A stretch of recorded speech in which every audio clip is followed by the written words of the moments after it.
This is the day of tryouts for our annual swimming meet at the Lawndale Community Club.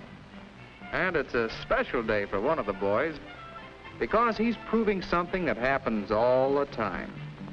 He's proving that you can overcome a handicap so completely that you climb right to the top. Oh, Bill hasn't won yet, but he has qualified to swim in the finals. So it is a special day for him. It's rather a special day for me, too. You see, I've been coaching Bill, and I feel I had a part in making him one of our best swimmers. But I said something about a handicap, didn't I? Well, there was a time when Bill was severely handicapped as far as swimming goes. He used to visit the pool once in a while, but it was the same story every time.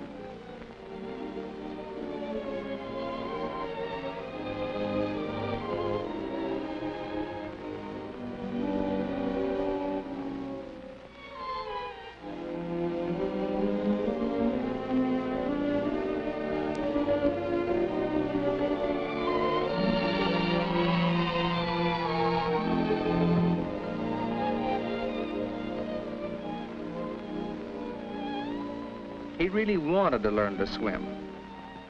But one thing was certain. He'd never learn that way. Yes, Bill had a handicap. That handicap was fear.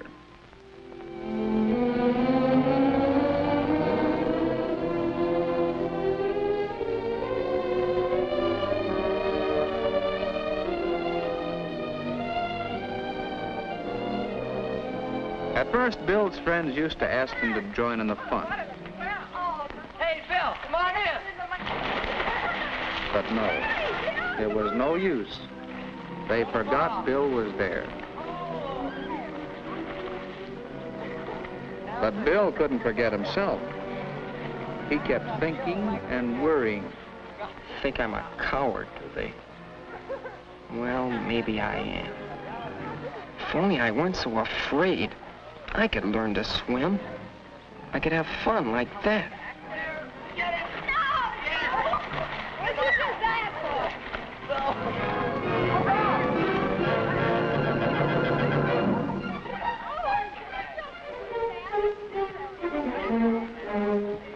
that Jim, Ed, help her! Help!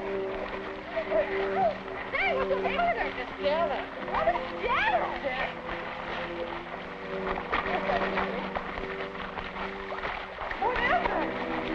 She fell. Janet, are you all right? Are you all right? What's the matter, Janet? Fall knocked her with us. I'm sure you're okay. Sure. I'm a coward. Afraid of the water. Afraid to jump in and help somebody. Well, they're not cowards. Ed or Jim. Or Janet either.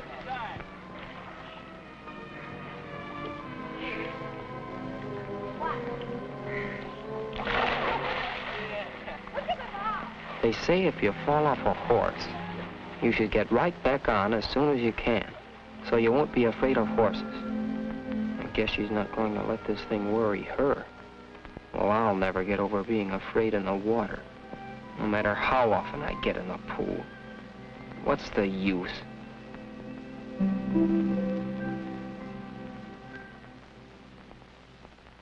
Just wasting my time trying to swim. I'll never learn. I'll never get over being afraid. Huh.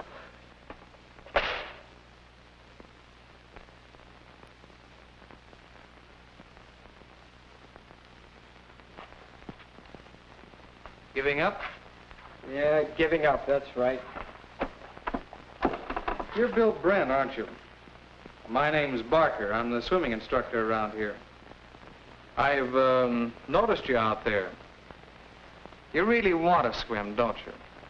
Oh, it's no use, Mr. Barker. I'm afraid.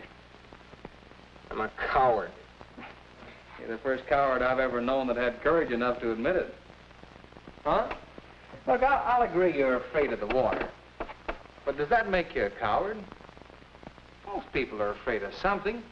Most folks are afraid of wild animals. A lot of people are afraid of speeding cars. I am. I always get out of the way when I see one coming toward me. I guess that makes me a coward, too. That's different. That makes sense. But being afraid of water, it's silly.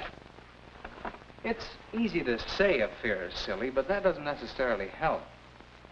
You know, you're letting yourself get in the habit of being afraid. In the habit? Yes. Hey, maybe you know my kid sister. She used to be afraid of dogs. She's getting over it now, but once it was quite serious. We don't really know how that fear started, but it might well have happened this way. When my sister was very small, the people next door had a large dog. He was a rough, noisy dog, too. Kept fenced in the yard all the time. Perhaps sometime in her play, Sis came up quite close to the fence. When the dog came running toward her, she was naturally startled. And, well, if that happened several times, you can see how she might have gotten the habit of being afraid of dogs. And that habit stayed with her long after she forgot all about the first dog that frightened her. You said she was getting over it now. How did she do that? How did she? Well, she knew it was an unreasonable fear, and she wanted to overcome it. So she and I worked together. We figured she should know dogs. We felt she should make friends with dogs. It wasn't easy for her. We took it very slow. My knowing that a dog wouldn't hurt her wasn't enough. She had to know. She had to have experience in handling dogs, caring for them. There was a cute little puppy. How could she be afraid of him? How could she help loving the little fella? Who wouldn't come closer to a big dog for a chance to play with a puppy a little longer? Who could remain afraid of the pup's mother very long? Certainly not my sister. It takes experience, knowledge, determination, and insight to overcome fears that are not rational. But it can be done. Maybe some people can do it, but I'm too much of a coward. If you keep calling yourself a coward, you're apt to start acting like one. Say, didn't I see your picture in the paper the other day? Something about a bicycle ordinance, wasn't it? Yes, I just happen to have a copy right here. One copy. Oh, yes, here we are.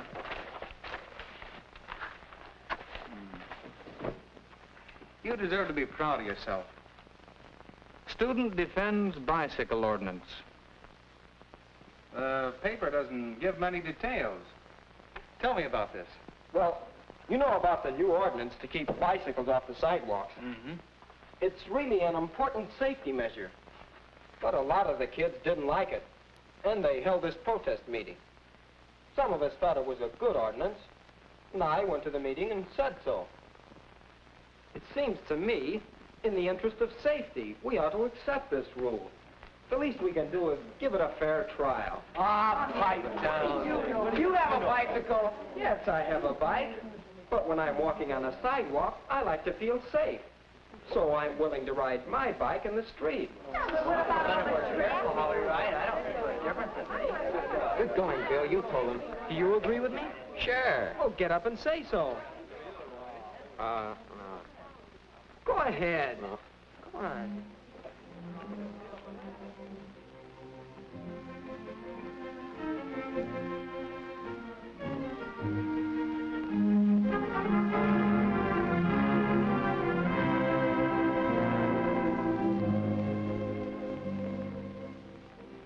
I tried to get Ed to speak up, but he wouldn't.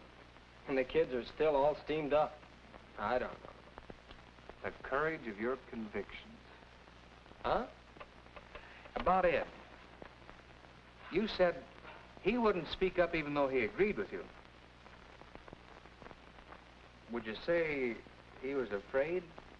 Afraid? Well, I guess. But that can't be. Ed helped Janet today when she stumbled into the water. He's no coward. The other day you stood up for what you thought right against opposition, so you're no coward. You showed what we call moral courage. Well, maybe. Maybe I'm just a part-time coward in the water. That's where I'd like to help. You want to learn how to swim. Well, Come on, then. Let's get started. That day, Bill started overcoming his fear. He was in the habit of being afraid. So the important thing was to get him in the habit of not being afraid.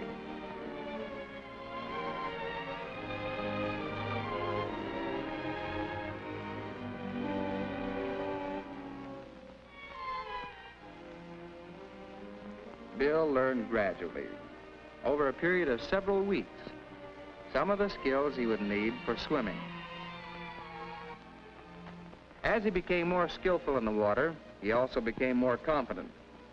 He was ready to try actions that would have frightened him before, because now he knew he could always right himself in the water, and so needn't fear drowning.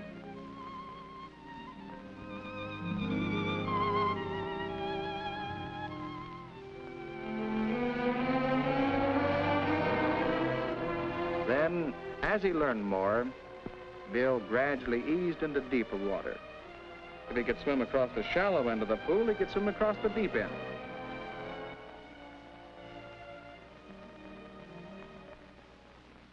And, of course, the better he could swim, the less Bill feared the water. And he overcame his habit of fear. He became confident.